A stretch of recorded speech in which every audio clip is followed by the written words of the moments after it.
मधुसूदन नाम के एक महान संत हुआ करते थे। ये पहले बंगाल में रहते थे। बचपन से ही भक्ति भाव में पगे हुए थे।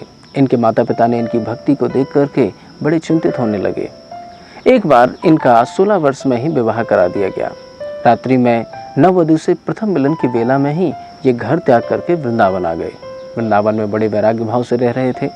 कई दिनों तक जब भगवान के साक्षात्कार नहीं हुए तो एक दिन यमुना के तट पर पछाड़ करके रोने लगे।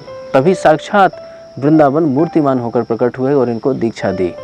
ये भगवान का नाम जप करने लगे। एक दिन वृंदावन में भंडारा हो रहा था। बहुत सारे संत भोजन कर रहे थे।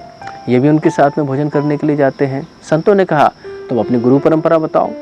ये तो भाव में आविष्ट होकर अपने गुरु का नाम ही नहीं पूछे थे। इन्होंने कहा, मुझे नहीं मालूम। संतों ने कहा कि तो फिर तुम हमारे साथ में भोजन नहीं कर सकते हो, तुम बाद में करना। इनको बड़ा बुरा लगा कि मैं संत संग से वंचित रह गया हूँ।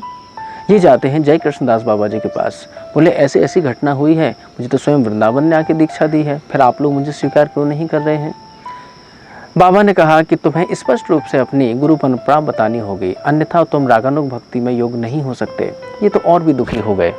राधा कुंड पर जाते हैं और राधा रानी की कृपा के लिए याचना करने लगते हैं। जब राधा रानी प्रकट नहीं होती हैं तो गले में एक गोवर्धन की शिला को बांध करके सीधे राधा कुंड में डूब जाते हैं।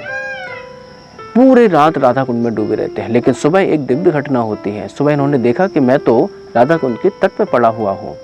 ना तो मेरे गोवर्धन की शिला है गले में और हाथ में एक तालपत्र है। तालपत्र को देखते हैं, उसमें राधा रानी के हस्ताक्षर रहते हैं। सीधे जाते हैं जय कृष्णदास बाबा जी के पास। बोलते हैं, देखिए मुझे राधा रानी ने कुछ लिख के दिया है। बाबा कहते हैं कि ये स्पष्ट नहीं है, तुम फिर से राधा रानी को जाओ, उनको पुकार करो, वो तुम्हें अवश्य ही तुम्हारी गुरु प्रणाली बताएंगे। ये फिर से राधा कुंड पे आते हैं, फिर से राधा रानी को पुकारने लगते हैं। राधा रानी स्वयं प्रकट होकर मूर्तिमान होकर इनको दर्शन देती हैं। कहती हैं कि अब से ये तुम्हारी गुरु परंपरा होगी और तुम सूर्य कुंड पे जाकर के भजन करना। ये सूर्य कुंड पे जाकर के भजन करने लगते हैं।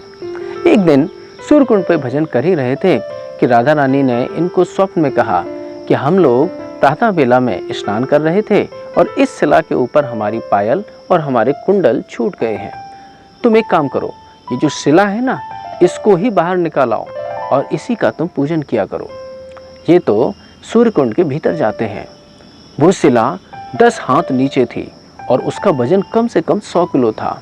लेकिन राधा रानी की कृपा से वो अकेले ही इतनी बड़ी शिला को ऊपर ले आते हैं और तभी से सूर्य कुंड में उसकी पूजा होने लगती है। अगर आज भी आप गोवर्धन तलहटी पर स्थित सूर्य कुंड पर जाएंगे तो वो शिला आपको दर्शन हो सकती है।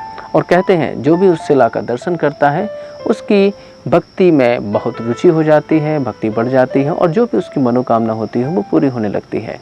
इस प्रकार के ये दिव्य महात्मा थे मधुसूदन दास बाबा जी महाराज।